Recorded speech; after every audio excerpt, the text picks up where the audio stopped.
Di balik kemegahan salah satu keajaiban dunia, tembok besar Cina atau Great Wall of China punya cerita kelam.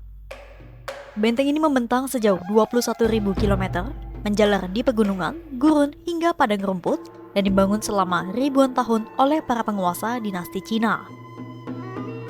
Namun di balik kebesarannya, tersimpan sejarah kelam tentang rakyat yang dipaksa menggadaikan hidupnya untuk sang kaisar. Inilah sejarah tembok besar Cina dan sisi gelap di baliknya.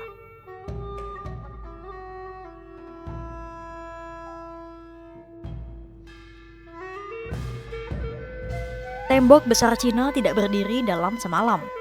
Struktur pertahanan ini lahir dari ambisi para penguasa yang dibentuk selama lebih dari 2000 tahun. Catatan sejarah menyebut gagasan membangun tembok dimulai cukup awal. Pada 400 hingga 300 sebelum Masehi, berbagai negara bagian di Cina masih berupa faksi-faksi yang terpisah dan bertikai. Masing-masing berusaha menguasai yang lain, dan pembangunan tembok sebagai perlindungan diri jadi praktik umum. Ada yang menyebut salah satu tembok awal dibangun oleh Kerajaan Qi sekitar 450 sebelum Masehi. Namun proyek raksasa ini benar-benar dimulai oleh Kaisar Qin Shi Huang, penguasa pertama yang menyatukan Cina pada 221 sebelum Masehi. Ia memerintahkan agar tembok-tembok kecil di sepanjang perbatasan utara digabung menjadi satu barikade raksasa. Tujuannya untuk melindungi wilayah kekuasaannya dari serangan musuh. Proyek pertama pembangunan tembok raksasa ini dipimpin oleh Jenderal Meng Tian yang terkenal.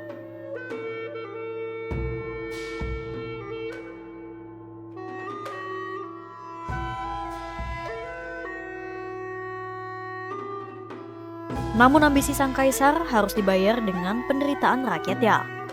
Dari catatan para sejarawan, proyek pembangunan ini dikerjakan oleh lebih dari 500.000 orang yang terdiri atas tentara, petani, narapidana, hingga budak. Awalnya, Kaisar Qin memberikan 300.000 prajurit untuk memulai pembangunan. Selain itu, diterapkan pula sistem Corvée, di mana setiap orang berutang 1 tahun dari hidupnya kepada kaisar untuk membangun tembok. Sekitar 500.000 petani dilaporkan dikirim untuk melakukan kerja paksa ini. Namun rezim Qin selalu punya cara untuk menambah masa kerja seseorang. Selain tentara dan petani, banyak juga narapidana yang dihukum dengan cara menjalani kerja paksa. Para narapidana yang tingginya di atas 138 cm wajib menjalani hukuman kerja paksa membangun tembok. Sementara yang belum cukup tinggi, mereka akan ditahan di penjara sampai tubuhnya tumbuh dan bisa dipekerjakan untuk membangun tembok.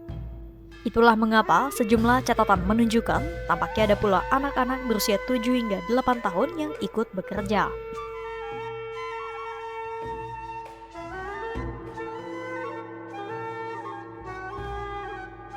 Tanpa mesin, semua pekerjaan konstruksi dilakukan dengan tangan dan tenaga manusia.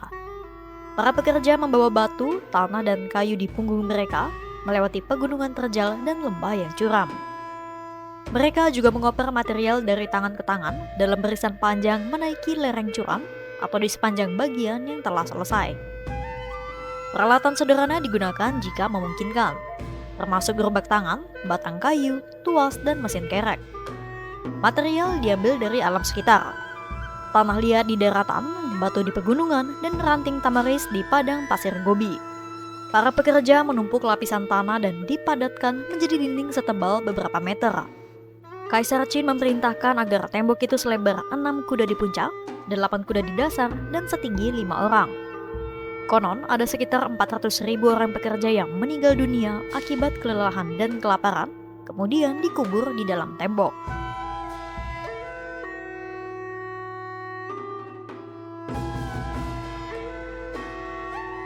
Setelah dinasti Qin runtuh, proyek ini tidak berhenti. Dinasti Han hingga Ming melanjutkan pembangunan, perbaikan, dan perluasan. Namun pembangunan paling ikonik terjadi pada masa dinasti Ming, membuahkan tembok besar yang kita lihat saat ini. Di bawah kepemimpinan Ming, tembok itu diperluas untuk mencakup jembatan, kuil, menara pengawas, dan pagoda. Kota-kota dibangun di sepanjang tembok sebagai tempat bagi para tentara garnison mempersiapkan segalanya jika serangan terjadi tiba-tiba. Pekerjaan restorasi dan konstruksi terus berlanjut dari abad ke-14 hingga abad ke-17 dan dinasti-dinasti baru berikutnya. Secara keseluruhan, tembok besar Cina dibangun dalam rentang waktu hampir 2000 tahun dan melibatkan ratusan ribu pekerja dari banyak generasi dan dinasti. Dari langit, tembok Cina terlihat seperti naga raksasa yang melintang di daratan utara. Kepalanya di timur, ekornya di barat, berkelok di antara gunung dan lembah. Namun di balik keindahan itu, setiap lekukan batu menyimpan kisah tentang peluh, darah, dan nyawa rakyat yang tak pernah dikenang. Kira-kira sejarah apa lagi yang menarik untuk dibahas ya? Tulis di kolom komentar ya, sahabat kompas.com.